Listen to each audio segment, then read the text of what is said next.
Good afternoon. My name is Dale Rodriguez. This is FM, and with me today I have Matt Lewns. Hey, Matt, how's it going? Yeah, good. Yourself? I'm good. Apologies to people who might be watching this live, who are expecting to start at 12 GMT or BST. I was late because I was fixing a parenting fail. If I'm being really honest, I put my daughter in a little play suit, and just before we started, she was like, "Daddy, I need to go to the toilet." Well, she can toilet herself, which is very good, but she can't undo the play suit, so that was on me. So, Matt, very sorry for being late. No, it's good. You're on leave anyway, so Yeah. Better planning on my part. Wouldn't have planned like a daddy-daughter day with this. That was quite unwise we on my might get part. some more sense out of her than out of us two, right? She is quite wisdomous. She's very to the point. No idea where she gets that from. Um, Thank you for joining me, man. How's your summer been so far? Yeah, it's been good. Not any time off at the minute. I was saying to you earlier, going to go in September, hopefully, once the kids have gone back. But yeah, it's been good. It's been good. And just before we went live, you were mentioning how was Glastonbury? Yeah, very good. Very good. I was saying to someone that actually it's probably the most place that I switch off mentally the quickest. You go and sit on a beach for 2 weeks, Okay. or not 2 weeks, for a week. You kind of sat there, your mind's still going. But when you go somewhere like that, there's so much going on, your mind just focuses on where you are and you forget about the outside world. So physically exhausting, but mentally complete reset.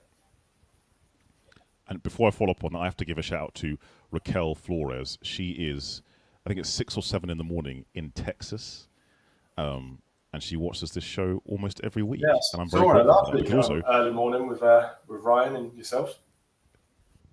also, she's kind of a big deal. She's got like a gazillion followers on LinkedIn. She's a really nice person. She works in healthcare in the USA. She has her own live stream, which is way better than this one, just so we're clear. So, Raquel, thank you for the love. Follow up on Glastonbury. What's the best artist that you saw? Who blew you away? Very mainstream. Elton John was obviously very good to close the show off. But a couple of people that we hadn't seen before, Tom Grennan, Dermot Kennedy, they were both very good. Becky Hill, Fred again. Look, everyone there was brilliant, to be honest. You don't get that. Any surprise artists like you went to see them and went, oh my gosh, they're insane. Like anyone you didn't know? Well, no, we had that before. When I went in 2017, Royal Blood surprised me massively. Two people in a rock band. I'd never known two people to make as much noise as what those guys do. And then obviously Foo Fighters this year were a surprise act, but probably the worst kept secret because everyone knew they were coming off. But How close were you to Dave Grohl himself? Was it were you like front? No, not quite at the front. Probably a third away from the front. Yeah. I mean, I think that's a pretty decent place to be because if you're too close to the front, you're getting squished by the barriers, and it's just like it's wild. Too far back, you might as well just see it on TV. Yeah. But actually, where you were sounds like a good spot, good sound. Yeah, it was. Yeah, in the atmosphere, but not getting crushed. exactly that. And you can actually go to the toilet if you need to go to the toilet. Cool. Good point. Okay, let's start with the work-related questions. That's what everyone is here for. What questions did I even ask? First one that's work-related. What does ERP stand for? Do you know what? You just caught me on the hop there. I've got a complete mind blank. Enterprise resource? No, that's someone else now. You've caught me completely off the hop on the hop there. Enterprise resource planning. Yeah. Okay. It's one of those things. Okay, that's you cool. say so much and so often that you actually forget what it even means. Well, also, I tricked you. I lulled you into false sense of security, asked you about yourself, asked about Glastonbury, so your brain switched off from work mode, and I just went, bam! What is it you do? Oh, look at that. Raquel's giving some love as well. She says, hola, Matt. I would say I think she's I don't know what the word is, but she speaks like 5 or 6 languages, so she's not bilingual, trilingual. She's like... A genius. Yeah. Genius. Sorry, okay, so ERP stands for Enterprise Relationship Planning. Yeah, resource planning. Planning, sorry. Yeah. Why would I, as a business owner, need an ERP? Sure. So essentially, well, if I talk about iplicit in general, it's for those businesses that have outgrown your entry-level systems. So we know that, for example, most people are using Xero. Fantastic product. I used it a lot in my time at Mazars when I was outsourcing manager there. But everything's got a start and a finish point. It's not designed for the entire market. It's designed for a certain part of the market. And iplicit is there basically to pick up those companies that have outgrown it and maybe can't afford or don't see the value in the full-scale ERPs. Now, to go back to your original question, what is an ERP? it's a more comprehensive tool than what maybe a Zero would offer. It would normally involve as well extra modules, so it might have CRM built into it, things like payroll, maybe other bits and pieces around it. But it's a sort of more encompassing tool for those larger businesses that need more from their finance software. Okay. Do you mind if I asked you a respectfully challenging question? Yeah. And I know you've taken time to be on the show, so I'm not like challenging you or trying to be mean or like Jeremy Paxman on you. But there are two schools of thought when it comes to tech and implementation for businesses. There is, like you say, the Xero QuickBooks or Sage Online idea of a modular design. You've got a core product for your finance and then things bolt on. Are you trying to say that the ERP, because it's all been designed in one space, might have some of the functionality of a modular design? What will be the pros and cons of that? Because again, I know people who are big advocates of Xero, QuickBooks, blah, blah, blah, and then maybe 3 different add-ons. Yeah. At what point does the ERP become of benefit to stock finance system and add-ons as opposed to just having all in one place? Yeah, sure. I guess it depends on the system you're looking at in question. So, for example, Xero is a single entity system, right? If you look at iplicit, it's a multi-entity system. So if you start having multiple companies in multiple companies in a group, and you need to do consolidated reporting, that's where you then might start to look at more of a unified platform compared to Xero plus add-ons. Because if you was to look at Xero plus add-ons, you might need several different instances of the same app. So you're going to need several different Xeros, potentially several different Dex logins, potentially several different Approval Max logins, and then you start looking at things like intercompany software, maybe some deferred income software, maybe some consolidation software, bits and pieces like that.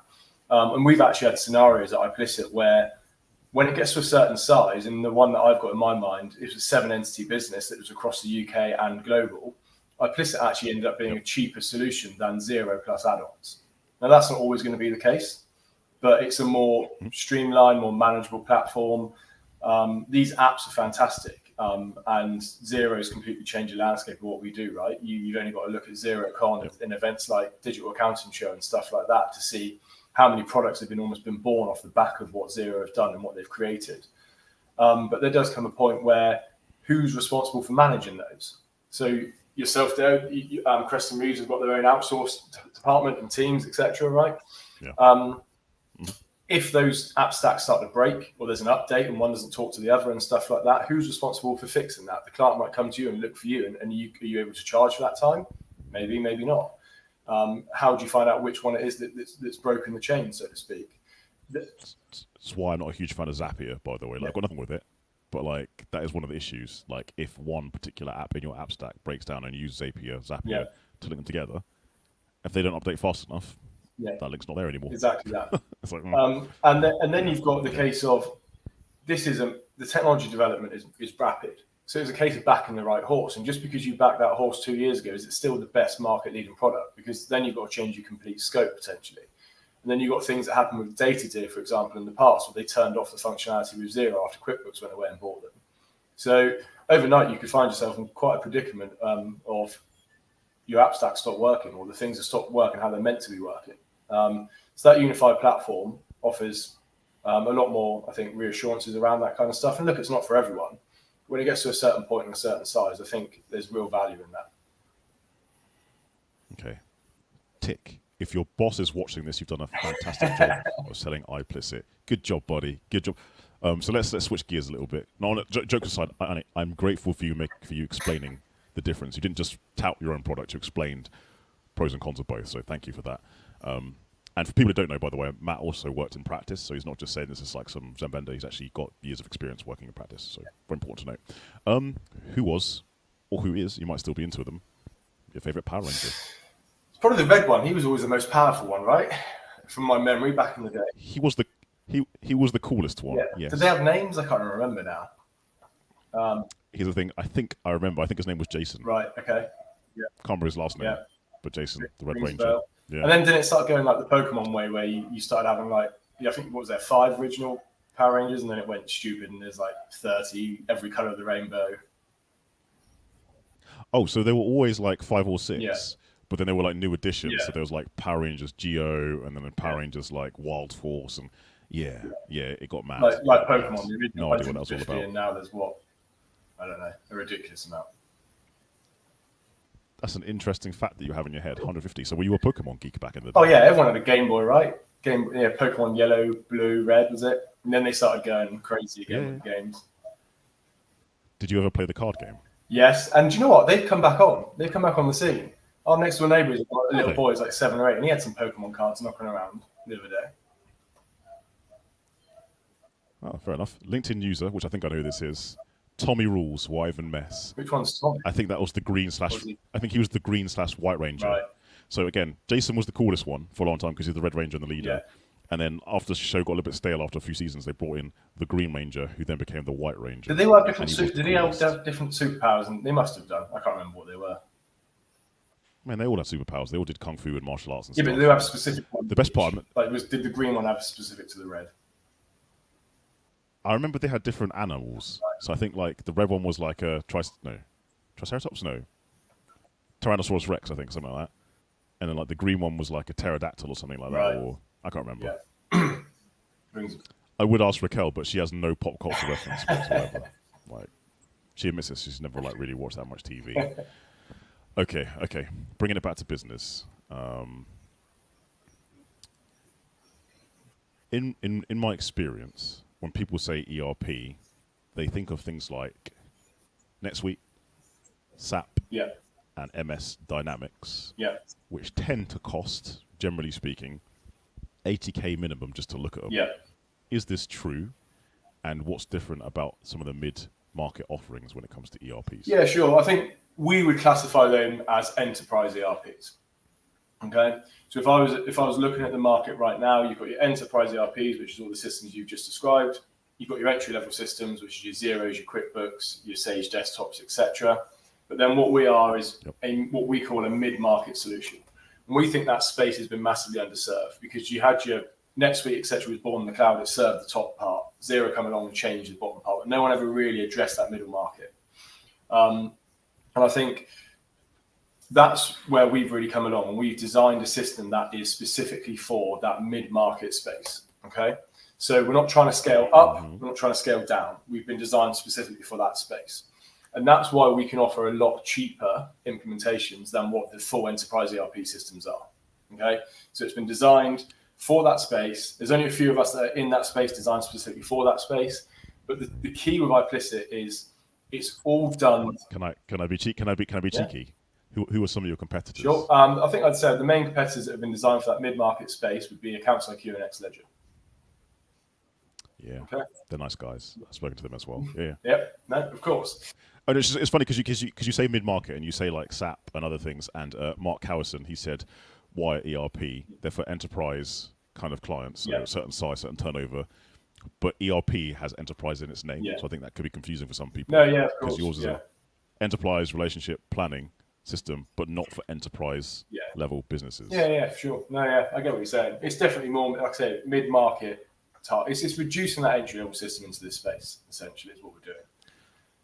And can I ask you another dumb question as well? Sorry, I'm interrupting you, but when you say mid-market, what do you mean? How are you measuring that? Are you based on like the number of businesses in a group, number of staff, turnover, industry? What is mid-market? Sure, I think general rule of thumb, we are looking at turnover or staff numbers. Okay, so somewhere around the 5-10 million turnover mark, somewhere around 20-25 employees is where I'd say that we start.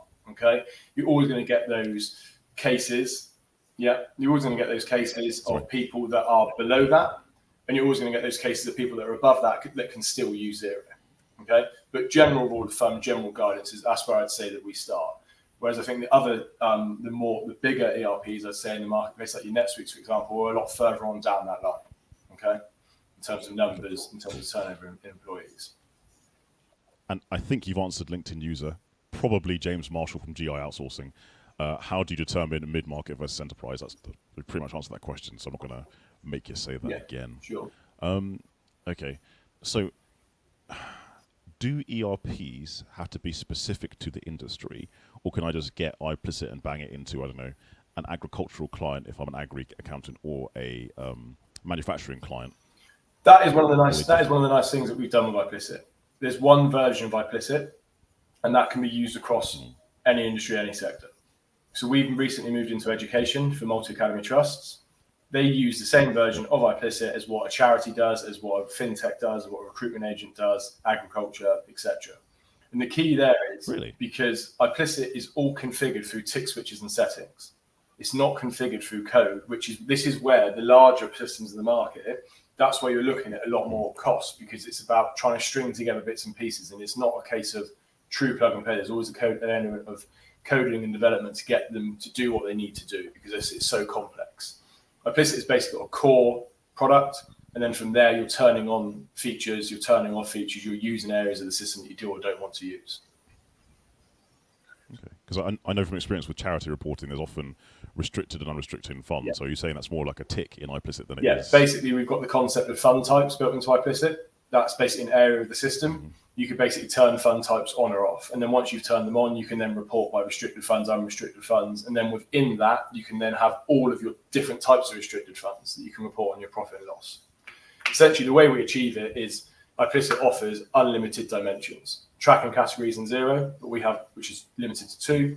We have unlimited, and you can basically apply that across your entire general ledger, but you don't have to have it across every code. You can have rules for each different chart of account code. So it really allows people to slice and dice their data however they want. And then we built fund types on top of that, projects and job costing on top of that as well. So the analysis is really powerful. Okay. And that's how it does sound pretty that's good. How we've got into the education market space, because there's certain requirements for the DFE. There's certain requirements in terms of how you have to report and what you have to do. Same with charities, to the Charity Commission, and just through the unlimited dimensions and the different elements that we have and the reporting requirements, we can basically satisfy those needs without having to really tweak and change your system too much. Okay. Next question. Why is your background blurred? What are you trying to hide, man? Nothing. Probably just in case there's any mess behind. Try to unblur it. Try to see what's there. Yeah, I want to see what's in your background. I want to get people to know you a little bit. Judging on the art you have behind you. What do we have behind me? Okay, so you've got a cupboard with some wine glasses in. That's good. That's good. Yeah. Okay, nice. Some nice bottles. Are they bottles? Yeah, a few bottles. Some gin bottles. Empty gin bottles. The Marks and Spencer's ones that light up at the bottom at Christmas. Very nice. Very nice. Very nice. And some plants. Do you have a green thumb, or is that your significant other? Yeah, that's not me. That's not me. Yeah. What's in the box on top of the cupboard? Is it a red box? That is the ashes of our dog. Oh, I was hoping it'd be something silly I can tease you about. I can't tease you about that. That's an emotional connection. Yeah. Oh. Yeah. I'm going to go into the questions to segue. There we go. Are there any industries you tend to shy away from because there just isn't a good fit from LinkedIn user? Again, I assume James Marshall. Could be wrong. No, I wouldn't say so. The main one I would say is manufacturing. So we do have a stock module in iplicit, but it's not MRP for manufacturing, basically. So we can't take 4 components. Sorry. Can't take MRP? MRP, again, do you know what? I say all these analogies all the time, and I completely forget what they are. MRP. Don't worry about it. I get what you mean. Like when you're talking to someone and you're live, and you know it, and the moment you fumble, it's like you should know it. So you feel no one's judging you. Materials requirement planning. There we go. Thank you, much appreciated. Now, honestly, don't be embarrassed. The amount of times, I kid you not, one of my colleagues the other day in the office went, without thinking, by the way, what does fiscal mean? Yeah. Right. Yeah. She's an accountant. Yeah. I mean. Even as well. You really have to think twice sometimes on that, because you just get so used to just saying it.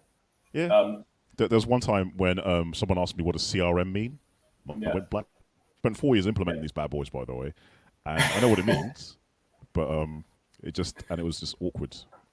So yeah. No. Yeah. So yeah. Manufacturing can't take 4 components and combine it and send one out the door, out the other side. So we can't do that level of stock, but we can handle distribution. So 1 item in, 1 item out, SKUs, warehousing, locations, even different pricing matrices. We can handle all that. We have got manufacturing clients, having said that. And what they do is they plug their MRP system into iplicit via our open API. But most of them tend to have their own bespoke MRP. Because I think it's quite fair to say the marketplace in MRPs, everyone wants bespoke requirements, and it's so hard to go and build a product that's going to suit everyone's needs, and I guess it's going to generate that return on investment. So that for me would be the main I'm area. going to take that your I word would on say. it. I'm not familiar with that industry, so yeah, It's I'll quite take your advice challenging. or word for that. It's quite challenging, the MRP space. So that's the one main area I'd say that we probably not struggle, because we have got clients that do it, but it's just not a unified platform. You have to plug someone else into it. Another question for you that's a bit more personal. Why switch from being an accountant, which many people perceive to be a lucrative career, to becoming someone who works for a fintech vendor or supplier? No, yeah, it's a good question. And it's something I had to battle with myself when I made the choice of moving. So I qualified in industry for 5 years, management accountant for an education company. Then I moved to Mazars, headed up the outsourcing team there in Poole, and then Milton Keynes for the last year of the role. Things were going well. Promotion was on the cards for September of last year to senior manager. And then this opportunity came up, and I just looked at it and said, I probably know in my heart of hearts, I didn't want to stay in practice forever. And I kind of feel like sometimes when you start going that route in practice and you're getting the promotion, senior manager, obviously director will be next, chief partner after that, you're kind of setting yourself up on this path for the next, 10, 15, 20 years. You're kind of nailing your colours to the mast, right? And I kind of just looked at it and went, what do I want to do? I don't think I want to be in practice forever. I don't know if I wanted to go back into industry and run a finance team, because I kind of done it. And I'm like, would I have got bored? I need an acquisitive company. This just seemed really exciting. I could see the gap in the marketplace. I knew the guys sort of from before anyway. And it just felt like it was a chance for me to, one of the last chances at 30 years old, to basically jump from one career to not another completely different career, because I couldn't have done this for any other role. I couldn't go and do this for medical sales, for example, or anything like that. But add a different string to my bow and see where it takes me and see where that lands me in 3, 4, 5 years' time, and then sort of pick what I want to do from there, really. I could go back into practice. Awesome. But yeah, it was just one of those, don't have kids, got the chance to maybe take a bit of a risk. And to be honest, I haven't looked back. I'm really enjoying it. That's cool.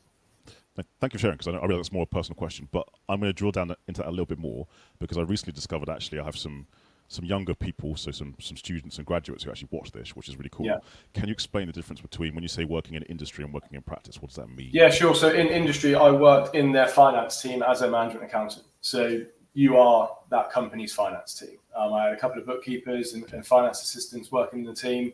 So it's a case of running that day to day, your payment runs, your management accounts, advising the board, advising the management group, setting budgets, forecasts, cash flows, all that kind of stuff. Practice is more, well, in the role that I was doing, practice was more working for a range of clients as their outsourced finance team. Maybe they can't afford, or they don't see the value in having a full-fledged finance team in their business. So we had a range of clients that we worked for.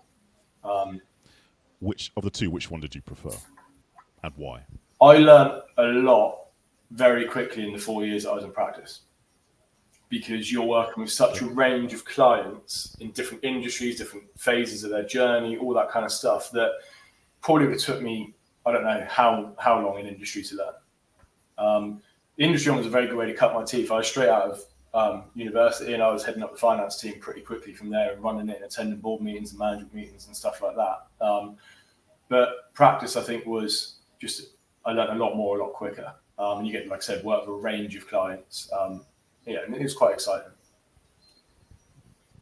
Okay. Another question for the Ute Dem. You are a CIMA, C-I-M-A qualified accountant, correct? Yeah. There are like 3 or 4, 5, well, there's probably more different awarding bodies. Yeah. Do you know what the difference is? If you don't, no biggie. Yeah. I'm intrigued, because you've got like ACCA, ACA, ATT, AAT. Yeah. To make a difference? No, AAT is your more entry-level stuff, so it's your level 3s and 4s. It's more around your bookkeeping and sort of more basic accounting. And then your ACCA, ACAs, ICAEW, can't remember how they're all linked together, CIMA, are your, if you go all the way through there, your level 7 qualifications. They're your qualified accountant memberships. CIMA is a lot more designed for industry. It's a lot more management accounting based. Okay, so it's not as technical. There's a lot more in there about things like change management and leadership and stuff like that. Whereas the ACCA and ACA ones are a lot more focused around technical regulatory stuff. So there's the audit modules are heavier in there, and so some of the tax bits and pieces and stuff like that. Made sense for me to do CIMA whilst I was in industry. I would never have joined practice if it wasn't for outsourcing, because for me, outsourcing is industry inside practice. I wouldn't have joined an audit team, for example, because I'd already gone through my qualifications and stuff like that. Okay. And okay, from my perspective, who's newer to the sector as it was, I've been in 5 or 6 years now. It seems like practice is overlapping with more industry requirements, in so much as more clients are wanting more kind of management account type services from what they consider to be a compliance-based offering. Yeah. Would you say that's true, or have I got that a bit off the mark? No, I definitely think so, especially in the outsourcing space. The outsourcing space is trying to distinguish itself now, I think, between pure outsourcing, which is your day-to-day bookkeeping, management accounts, delivery, and then your advisory work, which is either digital advisory work or you're more just general business advisor, using the data that's being driven from the cloud technology, which is giving you real-time data to deliver in a more advisory-led service. Now, when I was at Mazars, we started to split it out into two things. You had your outsourcing team, then you had your advisory team. Now, I crossed over in the last year and I worked with one firm, and we basically did all of their management accounts and bookkeeping, but they were going through due diligence of being bought out by a larger company, not a firm, by a large company. Mm-hmm. And we did all of their DD work during the due diligence process, the financial due diligence process. So we basically almost acted as their financial director for that period of time. So I definitely think in the outsourcing space and advisory space, the commercial overlap is becoming a lot more, bigger crossover. Your audit and your tax, maybe not as much still. Okay, 2 questions. 1, do you eat meat? Yes. Cool, because that's a precursor to the next question. If you could only eat one meat for the rest of your life, forsaking all else, which meat/animal are you choosing? It's boring, but you probably go chicken because it goes with everything, right? Are you asking me, or is that your choice? Like, I'm happy to converse. No, I'm conversing. I've gone through this journey. I've asked this question, and I've gone through a whole entire journey. I'm conversing with you on this. It's not my favourite meat, but in terms of versatility and just general, if you had to have something for the rest of your life, it goes with more stuff, right? Okay. First of all, shout out to Randy House. I can't remember where in the States he is from, but again, he's someone who's also watching at like 7 in the morning. He's a cool guy. He works in hardware IT stuff. Like, we're software chumps. He actually does, like, you know, voltages and all that kind of stuff, and hard disks, and yeah, man's a technical genius. Anyway, back to the conversation. So I gave the same answer because, again, I've asked this question to quite a few people, and I'd be like, chicken, it's the most versatile. Yeah. Someone recently convinced me that beef is more versatile. Yeah. And they're kind of right. Yeah. Spaghetti bolognese, usually beef. Oxtail, delicious. Have you had oxtail before? Yeah. Yeah. Like, yeah. Yeah. So I think actually beef might actually have more variety than chicken. It's definitely like a good beef the most viable alternative, isn't it, to chicken? It's got to be. Mark Cowerson, sorry, you were saying I interrupted you. No. It's got to be the most. Maybe fish could be up there as well, right? Fish is quite polarizing though. Some people just don't like it. Yeah. I mean, some people just like nah. Yeah. Mark Cowerson from LHR, an unofficial sponsor of this show, because he sent me some swag. LHR, Marine. What do you guys do? Like Marine. See, this is why I don't get paid sponsorships. I don't even know what they do. No, he does like manual handling devices. Right. Okay. Yeah. Sorry. Anyway, if you could take someone famous on a year-long road trip, who would you take, and why? I don't know. That's a good. Do you want to hear my immediate? Do you want to hear my immediate thought? The unfiltered thought, honestly. Yeah. My first thought was Salma Hayek, because I could wear her down after eating, and she's hot. I know. I was like, if she's forced to spend a year with me, then maybe I could, like, you know, even though she's way out my league. But since I know that would never happen, and I've now spoken it through, Dwayne Johnson, maybe, like if we did like a, you know, I think he'd be kind of fun. Yeah, someone on those lines. They got to be super rich because then they can just pay for everything, right? Then you can go off and do cool stuff, whatever they want to do. Yeah. But also, I reckon he'd give me training tips, and I reckon, like, actually, he would be the kind of celebrity to, like, make it a show. Like, it would be like a 9-month trip or whatever, where, like, Dwayne hangs out with some random member of the public and it becomes like a thing. Like, he'd make it a business somehow. Sorry, I jumped all over the question. How about you, man? Who'd be the famous person you hang out with for like a year? That's a good shout. Do you know someone else would be a good shout? Someone like Lewis Hamilton, because he's into his skydiving, he's into his skiing. You could just go off and do loads of cool, fun activities, different places. Lewis Hamilton. Yeah. But he gets a bad rep, right? Like some people don't. He's a bit of a Marmite kind of character. Some people don't like him. Yeah, he is a controversial character in that respect. But I just think for the activities you get up to, he goes off and does his own skydiving. He loves skiing, surfing. You just go around the world just doing fun stuff. Yeah. I don't think you get bored. Sorry, the reason why I'm laughing is I'm also reading the comments as I'm listening to you. Luke McKenna, who is going to finish second in the Premier League this year? So Luke's a Newcastle fan, and he's adamant they're going to finish second in the league this year. And Luke, I mean, I've been to a stadium, St James's Park, right? The nosebleed stadium. Yeah. And it's insane. Luke thinks I secretly hate Newcastle because of Luke. So I'm going to put the record straight and say, for Luke's sake, Newcastle are going to finish second this year. I'm liking how it's turned into football because Mark Howison coming back with Luke McKenna, Aberdeen FC. No, the real Premier League. Mark, why? Come on, Mark. Come on, buddy. Come on. Why? I'm a football fan, but even I know it's a bit of a low blow. Yeah. Different league, completely different league obviously, but what's the word I'm trying to say? Hypothetically as well. Well, for those who don't know me, as I mentioned, I'm not a huge football fan, but I am a pseudo Tranmere Rovers fan, and there's a story behind it. Not going to share it today, but I do like the fact that their chant is Super White Army. I know, right? I was waiting for the link because you're clearly not Scouts. No, I won't bore you with the details, but essentially, a really close friend of mine, his dad Derek, is from Tranmere or that area, and yeah, huge fan. And they needed the extra fans, so I went and watched a few matches live. It was nice. It was an experience. Very good. Wait, who do you support? I'm a Southampton fan for all my sins. Yeah. Scummer. Yeah. Scummer. Yeah. Sorry, I went to Uni of Portsmouth. There you go. Only diss that I know. Yeah. Are you originally from Southampton? Well, I'm from Bournemouth, but all of my family, my dad has a Southampton season ticket for years.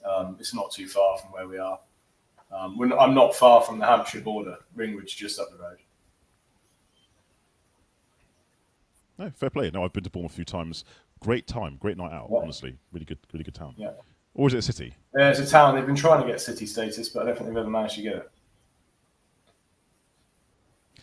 I mean, so again, I'm going back in the comments. There's just this back and forth going with Mark.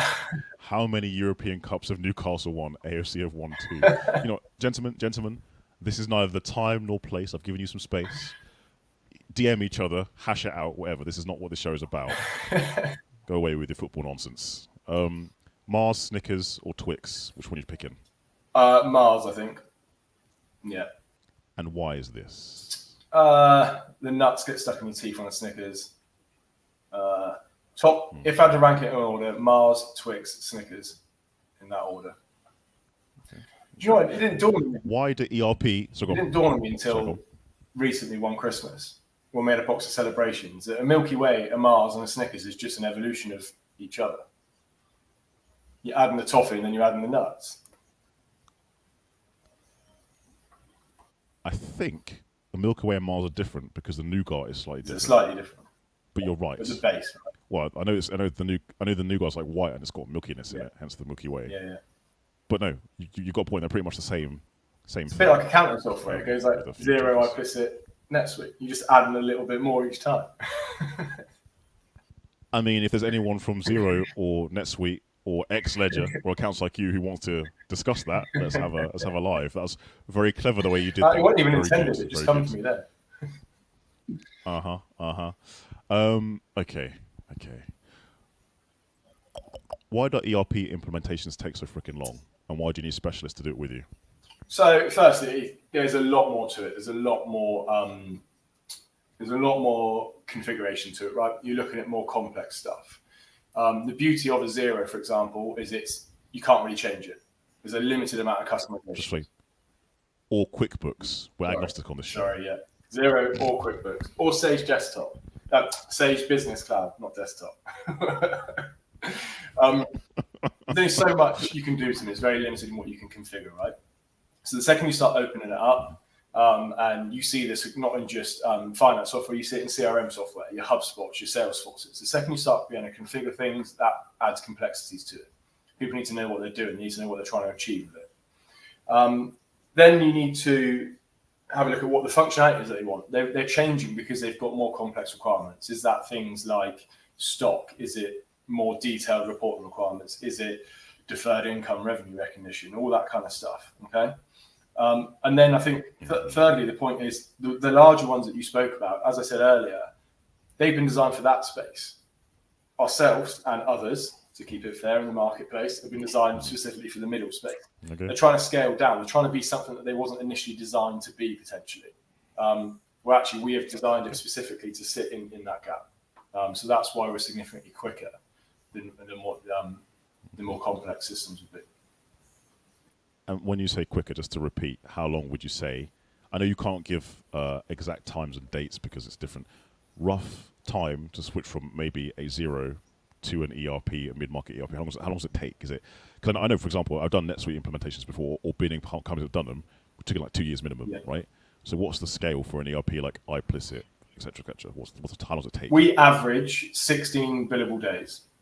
And that is typically done over a 2 to 3 month period because people have still got their day jobs to do. We could do it slightly quicker if they needed to, but it's 16 chargeable days over a 2 to 3 month period.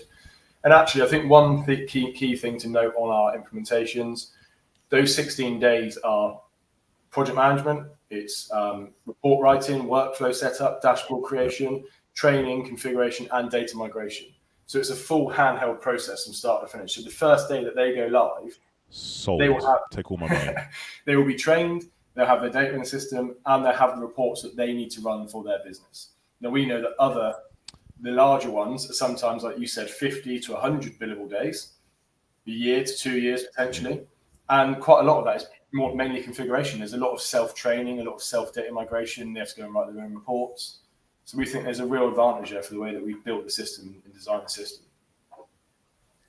Okay, cheeky, challenging question, but does iplicit look as good as Zero? Because for a dum-dum like me, like, Zero makes perfect sense. It's in plain English. Yeah. I understand what the words mean. I haven't got to click on a million different things to find what I want. Yeah. Is it as easy, or is it by the nature of the complexity? It can't be as user friendly. It's never going to be as user friendly as Zero for that reason that you just stated. But thank you for your honesty, by the way. But the feedback that we get is this feels really intuitive and nice to use for a system of its complexity. People that have come from maybe some on-premise systems and stuff like that have said this feels like systems we've used in the past of this level. But yeah, you're never going to get, and that was one of Zero's biggest USPs. Like when do you get commission, by the way? For what? For selling. Yes, you know, fantastic. Everyone in the sales team does, right? But I'm very much trying to talk about the mid-market space first and foremost. I think that's the key. And drawing my experiences of being at bazaars and using your Zeros, etc. Sorry, man, I'm grilling you a little bit. I'm sorry, that was mean. That was unnecessary. Okay, I'm just going to jump into the comments real quick because some people have asked some interesting questions. So, LinkedIn user, again, I assume is James Marshall. Question for both. Outside of work, what do you both represent / champion? Oh, that's a good question. Would you like to go first, or shall I go first? I'll let you go first. I mean, there's lots of different things I personally believe in and like to fulfill that's outside of work, but one thing I'm a big proponent of, and I think I've shared this quite a lot in my social media stuff, is physical well-being linking to mental health well-being. I work out and lift weights. I find them de-stressing. I like the fact that people can alter their body type and physique and all that kind of stuff just by starting. I'm a big advocate of people just moving a little bit more. I'm not saying you've got to bench 1 million kilos or whatever, but just I like the gym. I like that it's a focused space to go to. That's something I champion. Also, I don't talk about that much. I like the idea of, what's the word? Social justice, that's the wrong term. People moving up the ranks, right? There's a lot of people who don't get opportunities, and I've had a very privileged background compared to many, and I like the idea of helping people, social mobility, what you want to call it, there you go, of helping other people. So if I can do that when I get the chance, I do. Yeah, very good. I wouldn't say I'm a massive advocate of any cause. Like, I'm not vegan, for example, I'm not religious and that kind of stuff. one thing that I probably would push and encourage people to do if I was pushing the subject is giving blood. Now, there's a reason for that. I started giving blood last year, maybe I can't remember, a couple of years ago. And after 2 attempts of giving blood, I got a note through from the doctors that basically said you need to go see a GP because there is a adverse findings in your results. And it turns out I had type 1 diabetes and didn't know anything about it.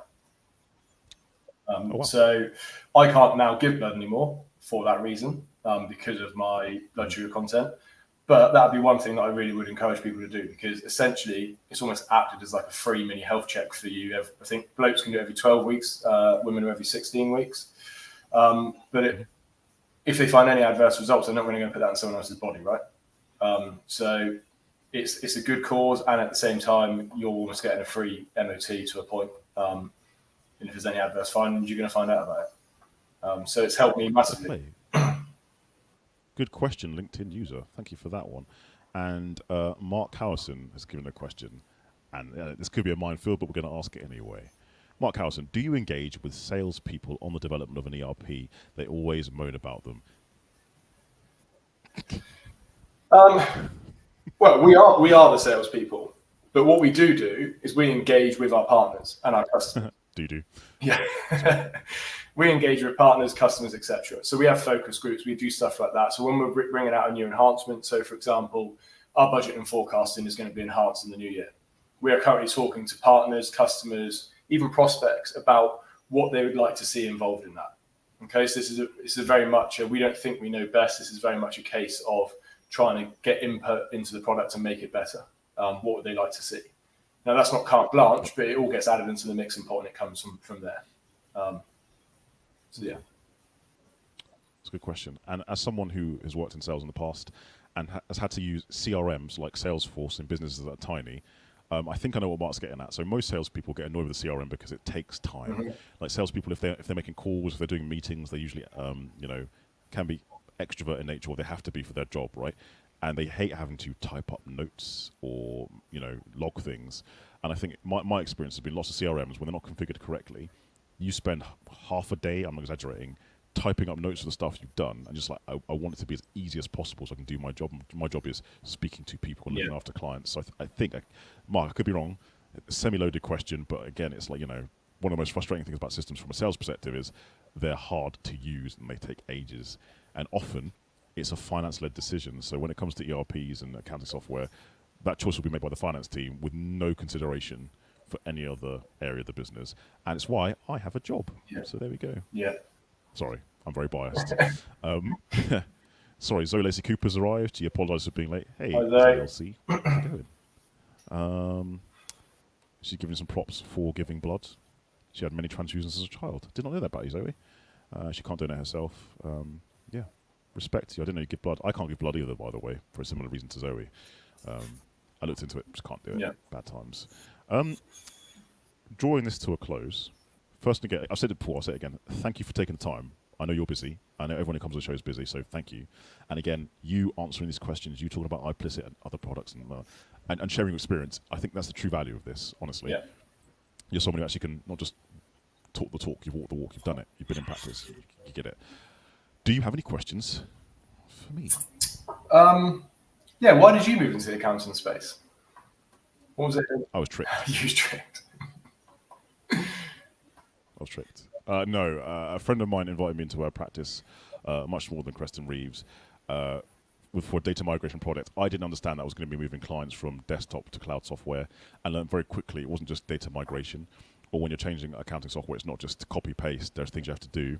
And it was at the time when Xero was in full force of the whole party atmosphere. So it was a case of doing change management, not just data, one system to another. It was getting the clients bought in, explaining the value. It was before Go Proposal was like super hype, but it was that kind of showing the value to the clients and explaining the value to the staff. So it was a whole change management process. That's what got me sucked in. And I realised I had a unique experience from someone who hasn't got a base level accounting background. So that's what drew me in. A friend giving me an opportunity. I joke saying they tricked me. No, this person gave me an opportunity to come into a field that was ripe for change. Mm-hmm. So perfect. Good. Any other questions for me? Who was your favourite Power Ranger?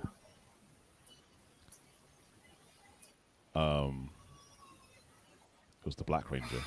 I'm not gonna lie, because he was black. His suit was pretty cool as well, actually. I forgot about him. He wasn't on the original 5, right?